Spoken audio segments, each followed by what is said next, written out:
นะโมตัสสะภะคะวะโตอะระหะโตสัมมาสัมพุทธัสสะขอนอบน้อมแด่พระผู้มีพระภาคเจ้าพระองค์นั้นผู้ไกลจากกิเลสจะรู้ชอบได้โดยพระองค์เองขอธรรมสวัสดีท่านผู้ฟังทุกท่านนะครับวันนี้ขอนำเสนอในเรื่องที่น่าจะเป็นสาระเป็นประโยชน์ในการรับฟังเพราะว่าการรับฟังในแต่ละเรื่องของแต่ละเหตุการณ์นั้นจำเป็นอย่างยิ่งที่เราจะเลือกเฟ้นในสิ่งที่เป็นสาระพระพุทธเจ้าท่านตรัสว่าบุคคลผู้ที่นำเรื่องที่ไม่เป็นสาระมาเป็นสาระกับนำเรื่องที่เป็นสาระว่าไม่เป็นสาระนั้นพระเจ้าว่าไม่ดีนะครับทำอย่างไรเราจะทำให้เรามีความรู้ดีความรู้นั้นเกิดจากหลายแหล่งซึ่งแต่ละแหล่งนั้นก็แตกต่างกันไปตามปัจจัยตามการที่บุคคลหรือว่าสื่อนั้นๆต้องการจะให้เป็นเดี๋ยวนี้เราพูดเสียงเวียนเกล้าเหลือเกินในเรื่องของสื่อเพราะว่าบางทีจะว่าไปตามตรงนะครับบางทีก็เห็นแก่ได้เห็นแต่ยอดเห็นแต่กำไรเป็นผลประโยชน์ดังนั้นถ้าเรามองเห็นผู้บริโภคนั้น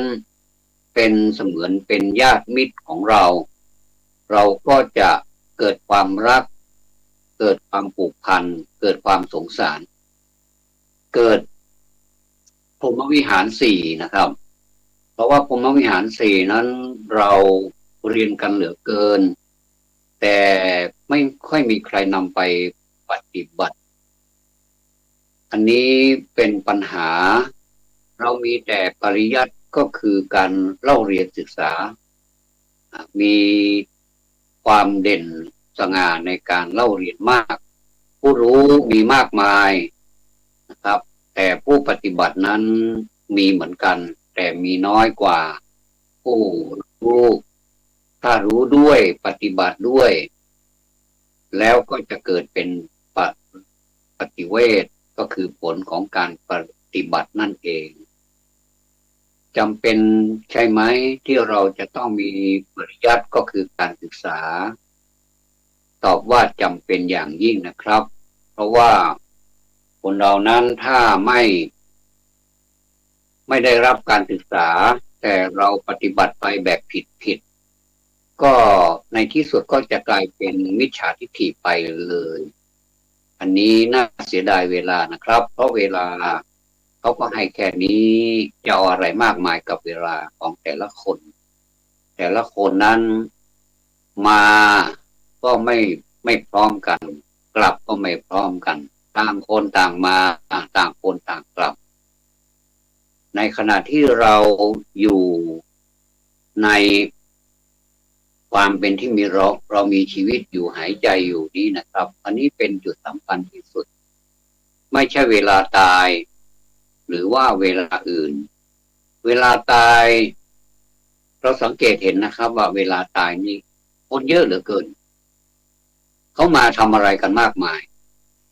บางทีเราก็งงว่าทำไมคนมาเยอะเหลือเกินแต่ไม่ได้มาเพื่อปรงสังเวชนะครับมาเพื่ออย่างอื่นอันนี้ก็ขอให้สติพวกเราทุกคนนะครับว่ามันไม่ใช่อย่างนั้นนะครับมันไม่ใช่เป็นงานร่าเริงไม่ใช่เป็นงานรื่นเริงอะไรเป็นงานที่ต้องเห็นใจเจ้าภาพมากนะในขณะที่เจ้าภาพหรือว่าคนที่เขาสูญเสียบุคคลอันเป็นที่รักของเขาไปเขาอยู่ในห้วงแห่งความทุกข์ไม่สมควรเลยที่เราจะไปเติมไปเสริมในสิ่งที่มันทุกข์อยู่แล้วให้มันทุกข์ยิ่งขึ้นนะครับนะภาษาเหนือเขาเรียกว่าตกตาเปิ้ลเป็นดีไข้หัวตกตาตัวเป็นดีไข้ให้อันนี้เป็นเรื่องจริงนะครับพ อถึงเวลาคนอื่นนี้เราไม่รู้สึกกันหรอกแต่ถ้าถึงทีเราบ้างเนี่ยนะครับจะรู้สึกว่ามันเป็นยังไงน้ำตาตกในนะครับน้ำตานี่ถ้ามันได้พรั่งพรูออกมาจากทางตามันก็ไม่ค่อยเท่าไหร่นะครับมันเพราะมันระบายไปกับสายน้ำของเนตรสายน้ำของตาเนตรแปลว่าตาเนี่ยจักษุเนี่ยถ้าน้ำมันไหลออกจากจักษุเนี่ยมันก็สบายใจนะครับน้ำไหลออกทางสายตาจากทางตาแต่ว่าทำให้ใจนั้นสะอาดอย่างไรครับเพราะว่ามันได้ระบายเหมือนกับเราระบายของเสียออกจากทางร่างกายเราก็สบายเนื้อสบายตัวเหมือนกับเราอาบน้ำก่อนที่เราจะอาบนั้นเหงื่อใครเยอะเหลือเกินทั้งร้อนทั้งเหนียวทั้งอารมณ์ไม่ค่อยดีเท่าไหร่แต่ถ้าเราได้อาบน้ำแล้วปะแป้งสักหน่อยก็มีอะไรดีๆเข้ามาสู่ร่างกายของเราเนี่ยทำให้เราสบายใจดูซิมันเรื่องของกายนะไม่ได้เกี่ยวกับใจนะแต่ทำไมมันพ่วงไปถึงใจด้วยอันนี้มันต้องซึ่งกันและกันนะครับท่านผู้ฟังทุกท่านครับมนุษย์นี่มันมีปัญหามีปัญหากับธรรมชาติมันมีปัญหากับธรรมชาตินะครับมันจะมีตั้งแต่ปัญหาเล็กๆน้อยๆไปจนถึงปัญหาใหญ่สิ่งที่ผมจะกล่าวต่อไปนี้เป็นปัญหาค่อนข้างใหญ่ทางนั้นไม่ใช่น้อยนะครับค่อนข้างใหญ่การตัดไม้ทำลายป่านี่ก็เป็นเรื่องที่ใหญ่มาตั้งแต่อดีตแล้วนะครับการตัดไม้ทำลายป่านั้นทำให้ภัยแล้งที่เกิดขึ้นที่เกิดในประเทศมีความรุนแรงมากขึ้นนะครับจา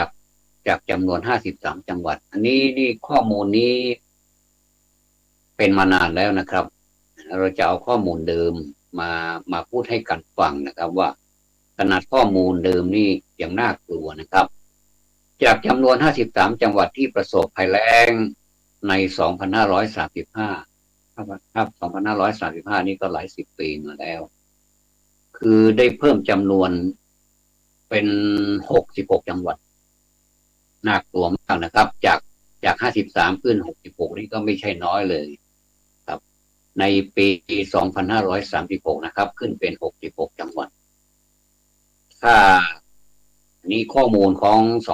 2535ถ้าหากว่าการทำลายป่ายังมีกันต่อไปเนี่ยนะครับประเทศของเรานี่อาจจะประสบภัยแล้งทั้ง76จังหวัดเลยก็เป็นได้ครับเรามองไปทางไหนถ้าเห็นป่าไม้เขียวขจีรู้สึกมันจะเย็นตาเย็นชุ่มฉ่ำไปนั่งอยู่ในป่าไม้ที่มันแบบไม่ถูกทำลายโดยมนุษย์เนี่ยครับก็จะมีสัตว์มีสิ่งมีชีวิตต่างๆอาศัยอยู่เป็นจำนวนมากเพราะว่าเขาจะได้พึ่งพาอาศัยซึ่งกันและกันแล้วก็มนุษย์เราก็พึ่งพาอาศัยป่าไม้ด้วยครับการเพิ่มจำนวนโรงงานอุตสาหกรรมนี่ก็สำคัญกันโดยเฉพาะอย่างยิ่งในเขตเมืองครับในเขตเมืองและชานเมืองหลวงนี่ประกอบกับจำนวนรถยนต์นี้มีปัญหามากมาหลายสมัยหลายยุคและความติดขัดของการจราจรมีสมัยหนึ่งมีผู้บริหารท่านมีวิสัยทัศน์ที่ดีมากเลยนะครับทำถนนให้เป็นทางลอดให้เป็นทางที่ไม่ติดจราจรเลยไม่ติดกฎไม่ติดการจราจรคือไปได้ตลอดนะครับอันนี้ก็ดีที่เราเห็นในเชียงใหม่นี่ก็มีหลายแห่งแล้วก็เป็นสิ่งที่ดีนะครับอะไรที่คนทำไว้ดีแล้วเราก็ว่าดีนะครับอะไรที่มันไม่ค่อยดีเราก็ว่าไม่ค่อยดีอะไรที่ไม่ดีเราก็ว่าบอกไม่ดีเพราะว่าความจริงก็คือความจริงเนี่ยการจราจรติดขัดได้ทำให้เกิดอากาศเป็นพิษโดยเฉพาะอย่างยิ่งในกรุงเทพมหานครประชาชนที่เคยอาศัยอยู่ในเมืองหลวงเนี่ย เริ่มหาทางขยับขยายย้ายถิ่นออกสู่ชนบทเพื่อหาอากาศที่บริสุทธิ์กว่าและเพื่อเป็นการยืดชีวิตของตนเองบางทีการที่เราหนีจากที่หนึ่งไปอยู่อีกที่หนึ่งก็เข้าตำราหนีเสือป่าจระเข้นะครับบางทีเราก็วันนี้ที่นี่มันดีแล้วแต่กลับกลายว่ามันก็เหมือนกับหนีเสือแล้วไปป่าจระเข้ก็ดุร้ายเหมือนกันนี้เข้าทำนองเลยนะครับเพราะฉะนั้นนี่การที่เรามาช่วยกันนั้นมันจะเป็นสิ่งที่ดีที่สุดไม่มีใครที่จะโกรธเคืองใครแล้วก็เอาจุดศูนย์รวมสุดจุดที่ถูกต้องที่สุดอยู่ตรงตรงกลางนะครับให้ข่าวกรุงเทพสุดกรุงเทพสุดนี่ได้ข่าวมาหลายปีแล้วนะครับแล้วก็จะเป็นความจริงแค่ไหนนั้นก็ไม่ทราบเหมือนกันแต่ว่ามีมีแนวโน้มที่จะสุดจริงๆเพราะว่ามันมีสิ่งที่เราปรากฏชัดแก่สายตาของเราครับเขาเป็นมีสื่อมีอะไรประชากรในกรุงเทพเนี่ยมันมันมันจำเป็นอย่างยิ่งนะครับถ้าหากว่ามันไม่มีแล้วเนี่ยครับอาจจะต้องดื่มน้ำกร่อยก็ได้เพราะว่าการสูบน้ำใต้ดินนะครับน้ำใต้ดินนะขึ้นมามากจนเกินไปเนี่ยแล้วก็ประกอบกับการขยายการก่อสร้างมากขึ้นผมไปเห็นแล้วไม่ว่าจะเป็นที่ไหนๆนะครับมันก็มีการก่อสร้างกันเรื่อยๆมนุษย์นี่ชอบก่อสร้างนะครับชอบก่อสร้างแล้วก่อสร้างในสิ่งที่ใหญ่ๆด้วยนะครับสิ่งที่ใหญ่ๆอันนี้ใหญ่แล้วนะครับแต่ที่ก่อสร้างขึ้นมาทีหลังนะใกล้ๆกันนั่นแหละใหญ่กว่าดูเหมือนจะแข่งขันกันไม่ดูเหมือนนะครับแข่งขันกันจริงๆนะการขยายการก่อสร้างเนี่ยมันมากขึ้นนะแต่พื้นที่มันเท่าเดิมมันจะมาจากเหตุอะไรเหตุจากอะไรกรุงเทพมันจะสุดนี่เพราะว่ามาจากสาเหตุก็คือการสูบน้ำใต้ดินนะครับการสูบน้ำใต้ดินขึ้นมาใช้มากเกินไปนี่จะเป็นสาเหตุทำให้น้ำเค็มเนี่ยนะน้ำเค็มจากทะเลเนี่ยเพราะกรุงเทพมันก็ติดทะเลเหมือนกันไม่ว่าจะเป็นสมุทรปราการเป็นอะไรที่รอบกรุงเทพเนี่ยมันจะติดทะเลหมดเลยครับน้ำทะเลเนี่ยก็จะแทรกซึมเข้าไปแทนที่น้ำที่ดื่มเป็นประจำเนี่ยจะกลายเป็นน้ำกร่อยไปเลยแล้วก็ประการสำคัญอีกอย่างหนึ่งก็คือโรงงานผลิตกระแสไฟฟ้าที่อำเภอแม่เมาะนะครับอำเภอแม่เมาะจังหวัดลำปางอันนี้เป็นข่าวมาหลายสมัยแล้วนะครับเนี่ยมีอะไรที่ทำให้เป็นปัญหาก็ปล่อยสารซัลเฟอร์ไดออกไซด์นะครับซัลเฟอร์ไดออกไซด์จากกระบวนการเผาไหม้ในปริมาณที่สูงกว่าปกติทำให้มีผลต่อสุขภาพสุขภาพสุขภาพที่สำคัญนะครับถ้าหากว่าเรามีอะไรดีหมดเลยแต่สุขภาพไม่ดีไม่รู้จะดีไปทำไมฐานะดีเหลือเกินแต่สุขภาพไม่ดีบางรายก็นอนขออภัยนะครับไม่ได้ซ้ำเติมครับบางรายก็นอนติดเตียงครับแต่ว่ามันก็แค่นั้นนะครับเตียงเตียงเราซื้อได้นะครับเท่าไหร่เราก็ซื้อได้แพงเท่าไหร่ก็ซื้อได้แต่ว่าสุขภาพแต่ความสุขที่เกิดจากการนอนบนเตียงเนี่ยมันซื้อไม่ได้แม้ว่าบางคนนี่นอนกับพื้นหรือว่าฐานะไม่ดีก็นอนกันไปแต่ว่าความสุขนั้นเกิดขึ้นครับเพราะว่าสุขภาพสุขภาพจิตสุขภาพกายนั้นดีเหลือเกินอันนี้ถ้าจะให้เลือกเนี่ยผมเลือกเอาอย่างหลังดีกว่าก็คือไม่ต้องมีอะไรก็ได้หรือว่ามีตามสมควรตามที่มนุษย์ควรจะมีแล้วก็ให้มีความสุขตรงนี้นะครับสำคัญที่สุดครับ นี่เนี่ยไฟไฟที่เกิดจากกระบวนการเผาไหม้เนี่ยมันมีปริมาณสูงกว่าปกติแต่ในปัจจุบันนี้น่าจะดีขึ้นนะครับอันนี้ผมเอาข้อมูลตั้งหลายปีที่ผ่านมานะครับเนี่ยเป็นข้อมูล2535เหมือนกันเราก็รำลึกถึงในอดีตว่าเราเคยทำอะไรมาที่มันผิดพลาดบ้างก็จะเป็นการที่ไม่ได้เราเอาความเก่ามาเล่าหรือว่าเอาความหลังมาคุยเคลียร์แล้วก็ให้มันผิดใจกันหรือว่าให้ทะเลาะกันไม่ใช่นะครับก็เป็นการที่เราเล่าไปตามเหตุการณ์ที่เกิดขึ้นในแต่ละช่วงแต่ละตอนอันนี้หมายถึงช่วง2535แล้วก็มีวิกฤตการลำน้ำคลองชีมูลเมื่อเดือนมีนาคม2545ได้ทำลายล้างเผ่าพันธุ์ของสิ่งมีชีวิตโดยสิ้นเชิงอันนี้ก็สำคัญเหมือนกันก็ก็มีสาเหตุครับมีสาเหตุมาจากการจะสร้างโรงงานน้ำตาลทราย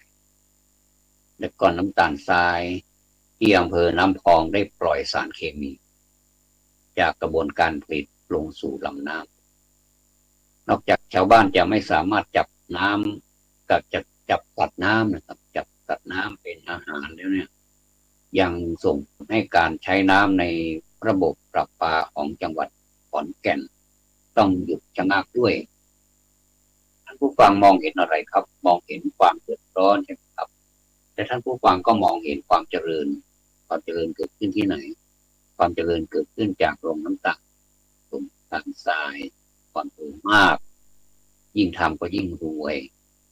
แต่ชาวอำเภอน้ำพองชาวอำเภอน้ำพองก็ได้รับความเดือดร้อนมากยิ่งได้รับสารได้รับการปล่อยสารเคมีนี้มากเท่าไหร่ก็เดือดร้อนมากเท่านั้นตลอดจนถึงการประปาซึ่งหล่อเลี้ยงชีวิตของคนจังหวัดขอนแก่นต้องหยุดชะงักด้วยอันนี้ก็เดือดร้อนกันนะครับเดือดร้อนกันมากเกินครับผมจะไปพูดถึงการฉีดยาฆ่าแมลงมันเกี่ยวเรื่องถึงกันตลอดถึงในปัจจุบันนี้ก็ยังมีการฉีดยาฆ่าแมลงกันการฉีดยาฆ่าแมลงฉีดให้ใครไม่ได้ฉีดให้คนครับแต่ฉีดให้กับผักกับผลไม้ซึ่งก็เป็นพืชผักที่ทำผลกำไรให้กับเกษตรกรก็ดีคนที่ทำธุรกิจนี้ก็ดีครับและก็เก็บเกี่ยวผลไปขายโดยยังไม่ถึงกำหนดหรือทำความสะอาดไม่เพียงพอครับตามขั้นตอนตามคำแนะนำของผลิตภัณฑ์นั้นๆนะครับอาจจะทำให้เกิดโรคมะเร็งแก่ผู้บริโภคได้อันนี้ไม่ต้องอ่านแล้วนะครับเกิดจริงๆเราสังเกตดูจากสถานพยาบาลต่างๆครับจะมีโรคมะเร็งนี้แฝงอยู่ทุกโรงพยาบาลเลยครับมะเร็งนี้ดังเหลือเกินแล้วก่อให้เกิดการสูญเสี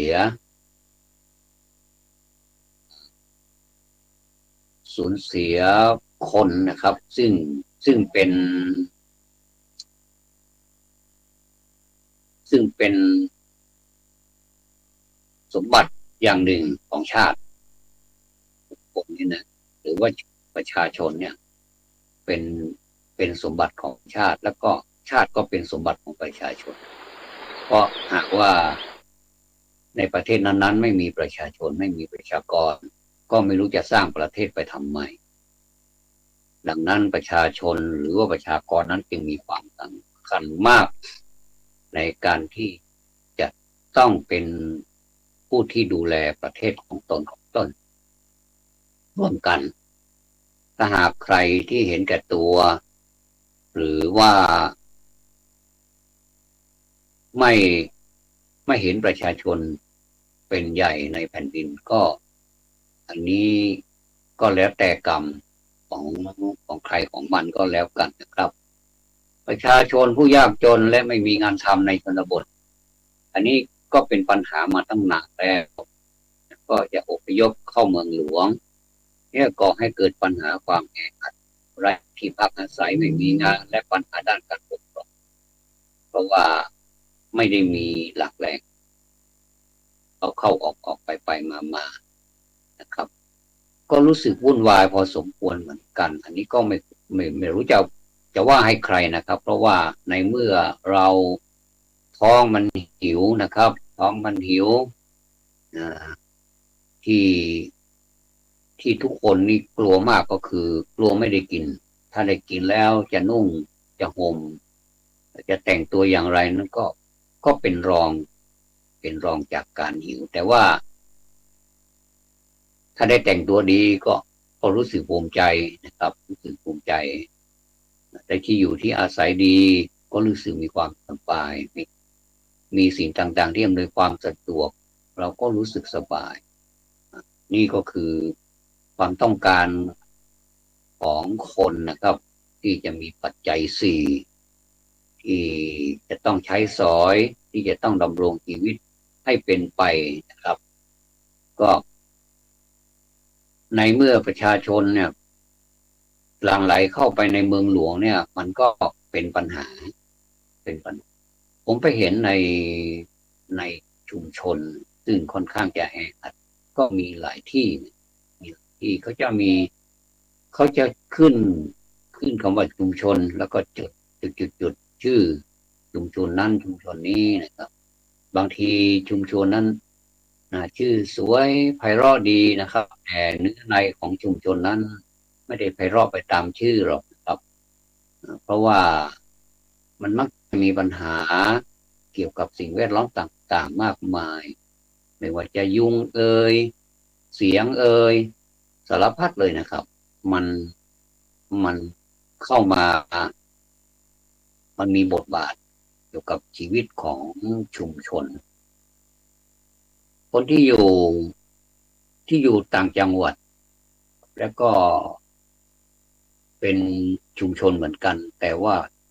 มันคนละแบบกับในชุมชนในเมือง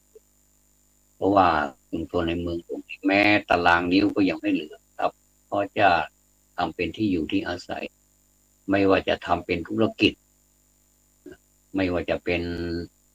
อะไรที่ทำให้เกิดผลประโยชน์ครับก็เรียกว่าถ้าเป็นใหญ่ๆก็เรียกว่าอสังหาริมทรัพย์นะครับก็จะมีกำไรมีประโยชน์มากมายกับผู้ที่ประกอบธุรกิจนั้นๆแต่ว่าคนที่ได้รับผลกระทบมันก็คือคนที่ยากจนอยู่นั่นเองคนยากจนอยู่ที่ไหนนี่น่าน้อยใจนะครับเพราะว่ายากจนนี่จะต้องเจียมเนื้อเจียมตัวถึงแม้ว่าจะมีความรู้แต่ว่าถ้ายากจนเขาก็จะมีธรรมชาติที่เจียมตัวผมก็เหมือนกันผมก็เจียมตัวแต่ว่าถ้าเป็นเรื่องของการพูดถึงเรื่อง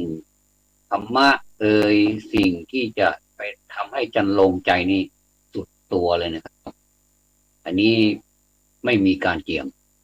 ก็คือที่ผมพูดเนี่ยไม่ว่าท่านใดพูดเนี่ยเรื่องของธรรมะของพระเจ้าเนี่ยมันเป็นสิ่งที่พูดได้ทุกเวลาแล้วก็ทุกละเอียดมากนะครับสิ่งต่างๆที่เกิดขึ้นเนี่ยถ้าเราเอามาพูดเนี่ยเป็นเรื่องของธรรมะทางนั้นเลยแล้วเราสังเกตดูนะครับเราสังเกตดูแล้วก็เป็นความจริงด้วยว่าธรรมะของพระเจ้านี่ไม่มีข้อไหนเลยนะครับไม่มีข้อไหนเลยที่ลิขสิทธิ์เป็นของพระเจ้าพระเจ้าท่านปล่อยความรู้นี้ออกไปจากพระโอษฐ์จากความคิดอะไรต่างๆเนี่ยเป็นสิ่งที่ดีแต่ว่าไม่เคยจะผูกขาดในความรู้นะในความรู้ว่าพระพุทธเจ้าเป็นเจ้าของไม่เคยมีเลย ว่าพระศาสดาเป็นเจ้าของธรรมะไม่มีแต่ว่าท่านกล่าวไว้อย่างหนึ่งเหมือนกันว่าธรรมะมันมีอยู่แล้วถึงตถาคตไม่บังเกิดหรือว่าเกิดขึ้นในโลกธรรมะก็จะอยู่แต่ว่าตถาคตไปค้นพบในสิ่งที่มันละเอียดอ่อนเหล่านั้นก็นำมากระจายให้พวกเราได้ปฏิบัติกันลองปฏิบัติดูสิถ้าปฏิบัติแล้วมันเป็นอย่างไรอันนั้นแหละคือผลสำฤทธิ์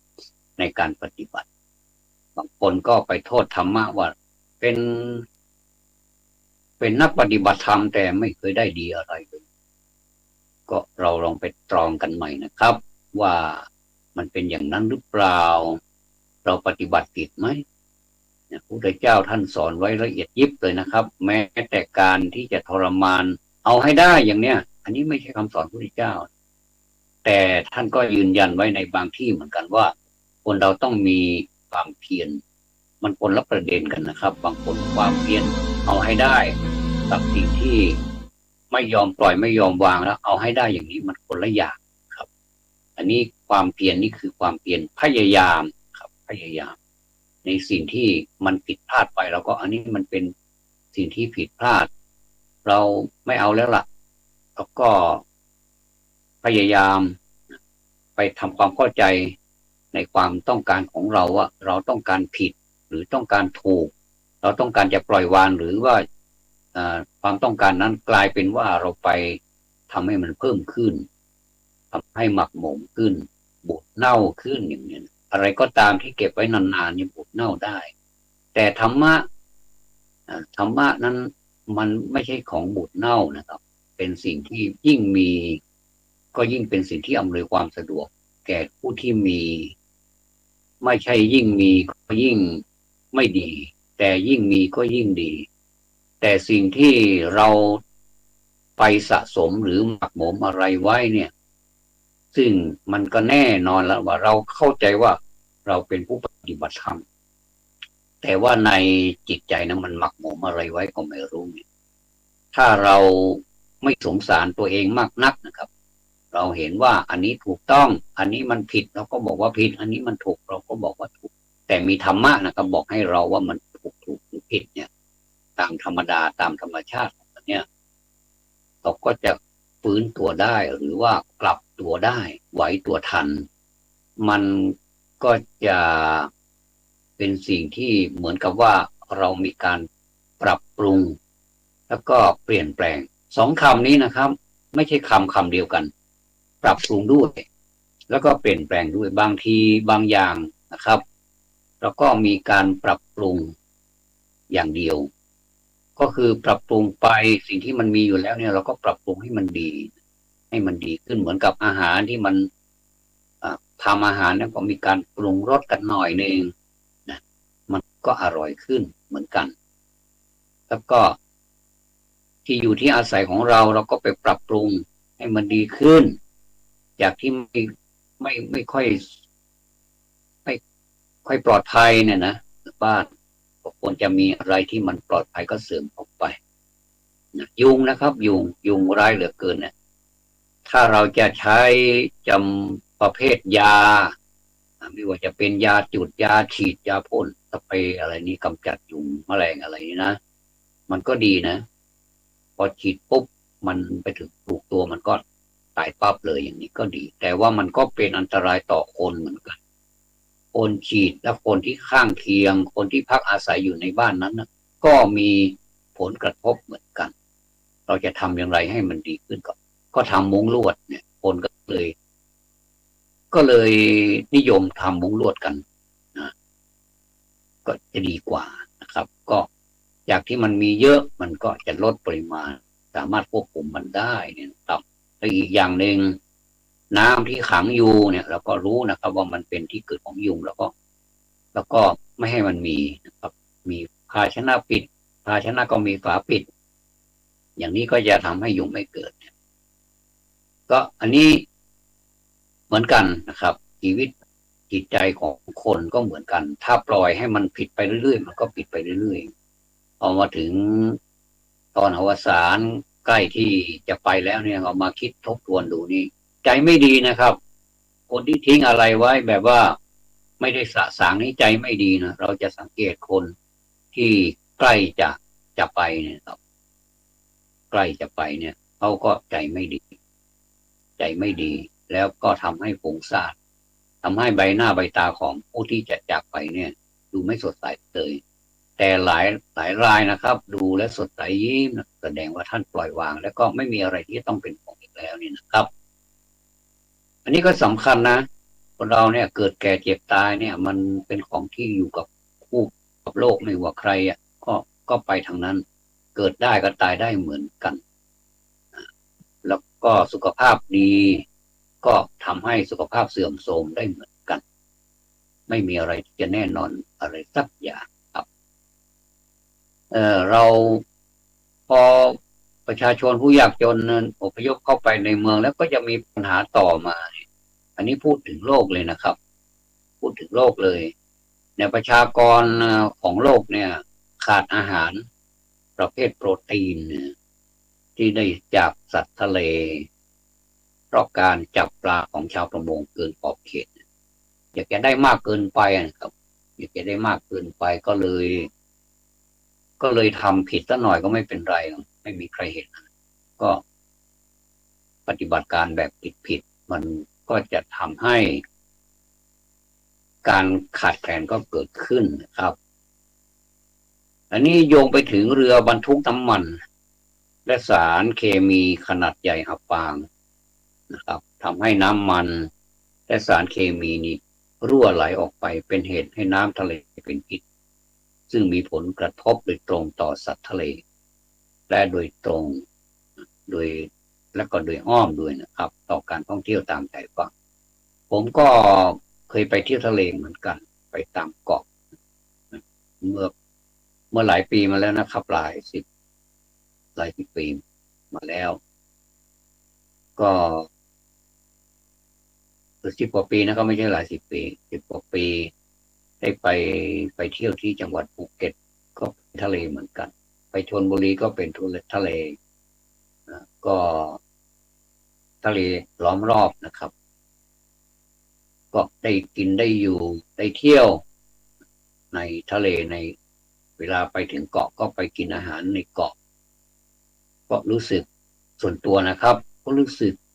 กลัวเหมือนกันนะผมเป็นคนกลัวน้ำนะไม่ค่อยสู้น้ำหรอกเห็นน้ำแล้วน่ากลัวมากเลยเพราะน้ำนี่มันเป็นสิ่งไม่เหมือนต้นไม้นะครับถ้าคนตกน้ำตายนี่น่าสงสารแต่ถ้าคนตกต้นไม้ตายนี่อันนี้นี่ก็น่าสงสารเหมือนกันแต่ว่าความรู้สึกมันแตกต่างกันนะครับคนคนขึ้นต้นไม้เนี่ยมันมีกิ่งก้านอย่างน้อยที่สุดมันก็จะคว้ากิ่งอะไรบ้างแต่ดันไปคว้ากิ่งแห้งซะนี่ก็เลยลำบากไปแต่ว่าส่วนใหญ่แล้วคนที่ตกต้นไม้นี่ไม่ค่อยตายผมคนหนึ่งแล้วก็เคยพลาดตกต้นไม้เหมือนกันแต่เพราะมันมีกิ่งนะครับตอนนั้นเป็นเด็กอายุยังไม่ถึง10 ขวบเลยโซนมากขึ้นต้นไม้แล้วก็เลยแบบยังไงไม่รู้นะครับมันก็ลงมาแบบสโลโมชันนะครับลงมาแต่มันก็ไปค้างที่ต้นไม้ที่กิ่งไม้ก็รอดตัวไปจนถึงปัจจุบันนี้ก็ยังกลายเป็นโคตรอยู่แต่ถ้าตอนหน้านี้พัดตกลงมานี่สมองได้ก็เรียบร้อยไปแล้วอาจจะเกิดใหม่ก็ได้หรือว่าไม่เกิดก็ได้แล้วแต่เนี่ยพูดถึงกรรมเกิดไม่เกิดเนี่ยนะน่ากลัวเหมือนกันเพราะว่าเราอย่าไปนึกเลยว่าชาติหน้าเราจะต้องเกิดเป็นคนอีกเนี่ยยากนะครับลำบากท่านบอกว่าการทำกรรมเนี่ยมันเป็นสิ่งที่เราเนี่ยเลือกมันได้จะทำกรรมแบบไหนจะทำแบบซึ่งท่านได้เขียนเอาไว้เมื่อหลาย10 ปีก่อนแล้วนะครับชื่อว่านิเวศวิทยาของมนุษย์นะครับ Humanecology นะครับก็คือเป็นตำรา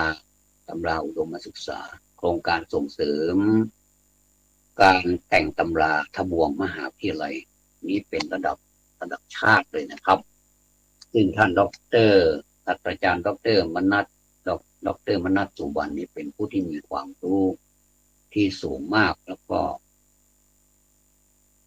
สามารถดึงเอาสิ่งที่ลึกลับซับซ้อนมาอธิบายเป็นตัวหนังสือให้เราได้อ่านกันผมมีความชื่นชอบในการอ่านหนังสือของผู้รู้ทั้งหลายเพราะว่าผู้รู้ทั้งหลายนั้นกว่าจะได้มาแต่ละ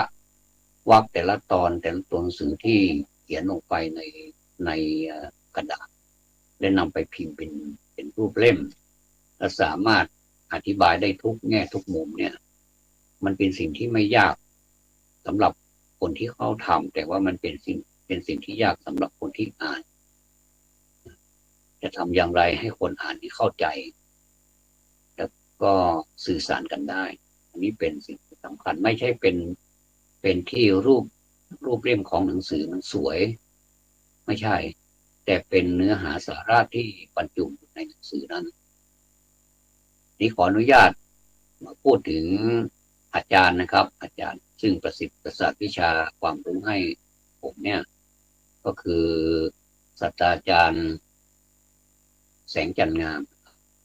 แสงจันทร์งามซึ่งท่านได้ล่วงไปแล้วครับอายุ90 ปีท่านล่วงไปแล้ว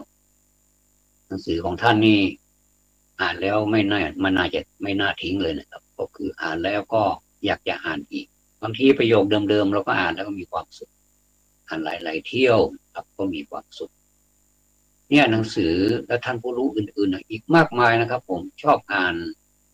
ไม่ว่าจะเป็นหนังสือปรัชญาเป็นหนังสือความรู้แม้แต่วิทยาศาสตร์นี่ก็ชอบนะครับของสมเด็จปอ.ประยุทธ์โตนะครับสมเด็จ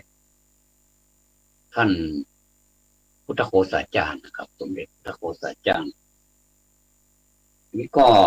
ไม่เพียงแต่ผมที่ชอบอ่านคนทั่วไปก็ชอบอ่านท่านมีแง่คิดมุมมองอะไรมากมายที่เรานึกไม่ถึงเราสาวไปไม่ถึงโดยเฉพาะอย่างยิ่งยกตัวอย่างผมก็เลยกันเราปัญญาน้อยเราสาวไปไม่ถึง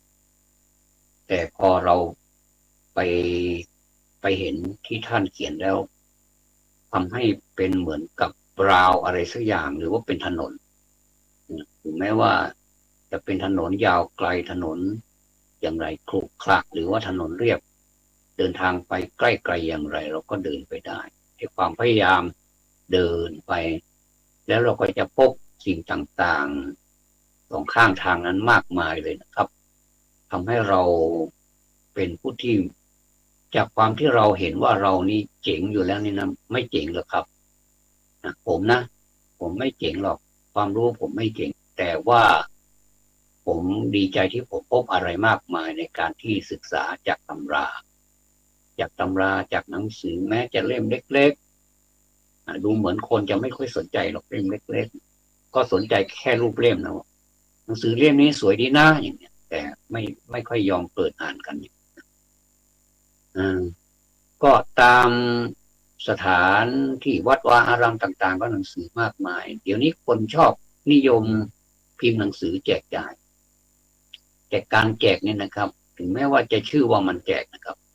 แต่มันเป็นธรรมทานมันมีคุณค่ามากกว่าเราซื้ออีกถ้าเราหยิบมาอ่านสักหน่อยหนึ่งแล้วก็ไม่ต้องมากก็ได้ถ้าขี้เกียจก็ถ้าบท2 บทแล้วก็เราจะรู้สึกว่าอยากจะอ่านในบทต่อไป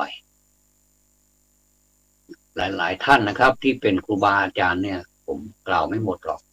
เพราะอ่านหนังสือหลายเล่มท่านผู้ฟังที่เคารพครับเดี๋ยวนี้นะผมอยากจะถามท่านนะครับว่าไม่ว่าผมจะถามในแง่ไหนท่านก็คงจะตอบประมาณผมนี่แหละว่าการที่เราอยู่ร่วมกันบ้านใกล้เรือนเคียงนี่มีความสุขใช่ไหมครับมีความสุขนะคนเรานี่ถ้า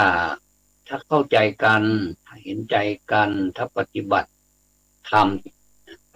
มตามสมควรแก่ธรรมไม่ต้องมากมายนักก็ ก็ได้นะครับจากใครนักก็ได้ขอให้เป็นธรรมที่ปฏิบัติแล้วสมควรแก่ธรรมเราก็อยู่กันได้สบายไม่ต้องไปเครียดอะไรมากบางคนนะบางคนนี่พอรู้ข่าวว่าจะปฏิบัติธรรมที่ไหนนี่รู้สึกกลัวนะรู้สึกไม่ค่อยสบายใจนะว่าจะทำเราคงทำไม่ได้หรอกมั้งถ้ากลัวแบบนี้ก็แสดงว่าเราไม่ได้มีธรรมตามสมควรแก่ธรรมผมเองนะครับถ้าพูดถึงความรู้สึกนะครับขออภัยนะครับที่ยกตัวอย่างผมเองมากมายเหลือเกินไม่รู้จะไปยกตัวอย่างใครดีกลัวจะมีคดีก็ยกตัวอย่างซะเลยจะได้ไม่ฟ้องตนเองนี่ไม่เป็นไรฟ้องตนเองไม่ขึ้นหรอกครับก็เป็นคนที่อยู่กลางๆนะครับผมไม่เคร่งครัดมากนักแล้วผมก็ไม่หย่อนยันมากนักก็เข้าใจตัวเองนะครับน่าจะนะครับน่าจะถูกหรือเปล่าก็ยังไม่รู้น่าน่าจะเป็นมัชฌิมาปฏิปทาก็คือไม่เคร่งเกินไปนักแล้วก็ไม่หย่อนเกินไปนักผมเป็นฆราวาสผมมีความคิดอยู่อย่างหนึ่งว่าเราสามารถที่จะปฏิบัติธรรมได้แบบอุกฤษก็ได้นะเราไม่สามเราไม่ต้องให้มันหย่อนยันมากนักอย่าให้กระแสสังคมพาไปเนี่ยให้เราเป็นตัวของเราเป็นตัวของตัวเองคือมีใจเป็นอิสระในการที่จะเชื่อหรือไม่เชื่อสื่ออะไรก็ได้ที่มันปรากฏเราเอาธรรมะของพระพุทธเจ้าเนี่ยที่ปรากฏต่อเราเนี่ยไม่ว่าจะทางเสียงทางได้ยินทางหูแล้วก็ดูด้วยตาแล้วก็เห็นคนอื่นเห็นผู้อื่นที่ปฏิบัติแล้วมีความสุขพ้นจากกิเลสไม่จำเป็นจะต้องให้หมดก็ได้พ้นจากกิเลสในบางคราวหรือว่าบ่อยๆทำให้เรารู้สึกเบาสบายกับในบางคราวท่านผู้ฟังคงจะเหมือนผมนะครับว่าเวลาที่เราปฏิบัติธรรมเนี่ยมันรู้สึกโล่งโปร่งใสกับสะอาดจิตใจสะอาดมากนะครับเพราะว่าในขณะนั้นนี่ธรรมะกำลังทำหน้าที่อยู่ก็คือเป็นเครื่องกล่อมเกลาแล้วเราก็ยังไม่แน่ใจว่ามันจะหมดไปเหมือนที่ในขณะนั้นไหมมันก็ใช่มันมีบางคราวนะครับที่ทำให้เราเนี่ยจากคนธรรมดากลายเป็นเสือไปได้แต่ว่าในขณะเดียวกันนี่เสือร้ายที่ว่าดุสัตว์ร้ายที่ว่าดุนี่ก็เชื่องไปได้เหมือนกันเพราะฉะนั้นธรรมะนี่นะครับแม้จะนิดหน่อยถ้าเราปฏิบัติไปอย่างการเสียสละครับเสียสละนี้มันตรงกันข้ามกับการให้ทานนะครับบางคนบอกว่าเสียสละไปเถอะทำบุญไปเถอะมันก็ใช่นะครับแต่ว่าความหมายมันไม่ใช่เสียสละก็คือไม่ต้องมีผลตอบแทนก็ได้แต่ว่าทานนี้ยังต้องอธิษฐานกันมากมายเลยนะครับมากมายต้องให้มีภพต่อไปอีกจะต้องให้ได้นั่นให้ได้นี่อันนี้เป็นการอธิษฐานก็ได้นะครับห้ามใจไม่ได้นะจะไปห้ามใครนี่ไม่ได้นะครับแต่บางทีเราก็แอบอธิษฐานในใจนิดๆเหมือนกันมีความหวังอยู่หน่อยๆว่าเราเสี่ยงโชคเนี่ยถ้าใครอธิษฐานบอกว่าก็ไม่ต้องมีโชคอย่างนี้เราไปซื้อทำไมเราก็อธิษฐานอยู่ในใจว่าขอให้คำอธิษฐานของเรานี่เป็นจริงทีเถิดก็ต่างคนต่างอธิษฐานนะครับคนในประเทศมีกี่ล้านก็อธิษฐานกันไปตามนั้นหมดเลยก็อันนี้แหละครับเป็นปัญหาของความเข้าใจนะครับ เข้าใจว่า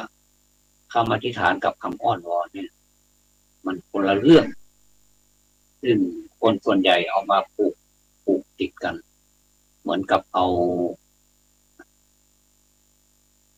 มือข้างขวากับมือข้างซ้ายนี่มาผูกติดกันไม่สามารถแกะออกได้ก็เราอย่าให้มันเป็นเรื่องอันเดียวกันพยายามแยกออกมาถ้าสังคมนี้รู้จักแยกแยะออกเนี่ยนะครับผมว่าสังคมมันจะสิวิไลมากกว่านี้เนี่ยหรือว่าท่านผู้ฟังเห็นด้วยไหมผมว่าสังคมมันจะสิวิไลมากกว่านี้เพราะว่าทุกวันนี้เราอยู่ด้วยกันเพราะว่าเรามัดติดกันเราเข้าใจเหมือนกันบางทีเราก็ไม่ยอมเข้าใจเหมือนกันแต่ว่าเราตกอยู่ในอิทธิพลของคนที่เราจะต้องเข้าใจด้วยกับเขาเนี่ยเถียงไม่ได้ถ้าเถียงหรือว่ามีความเห็นอะไรนี่มักจะเป็นโทษกับตัวเองอันนี้การปฏิบัติก็จะติดขัดไปเรื่อย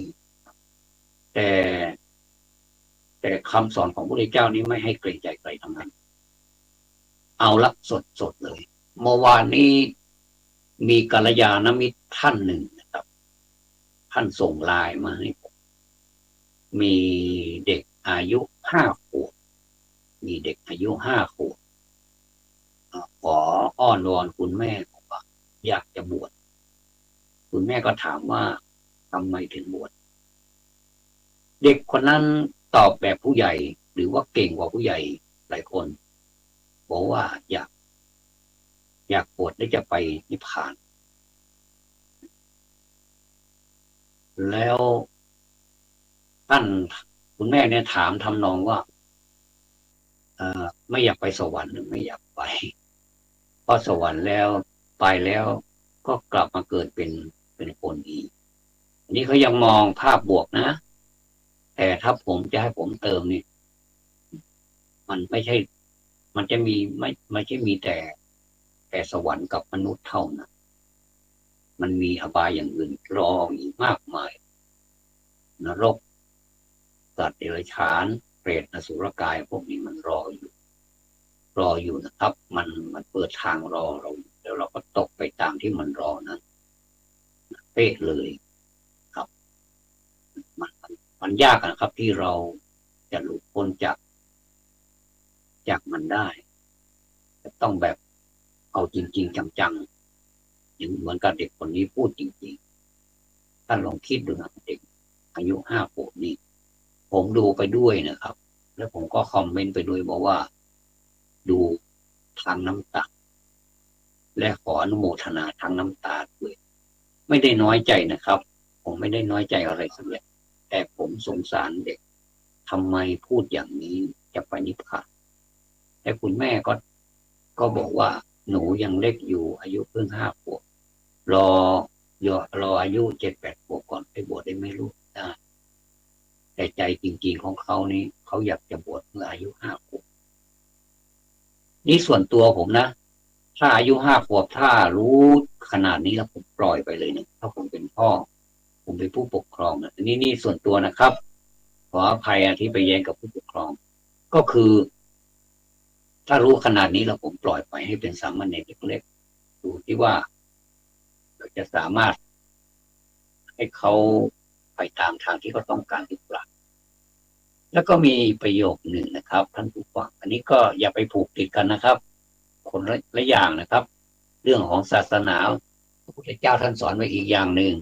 แต่เราไปเข้าใจอีกอย่างหนึ่งนี่ก็เป็นเรื่องเหมือนกันนะครับเป็นเรื่องที่ไม่เป็นเรื่องเป็นสาระที่ไม่ใช่สาระแล้วก็ไม่ใช่สาระเรามาเป็นสาระนี่ก็ไม่ได้นะครับก็อาจจะพูดอะไรนี่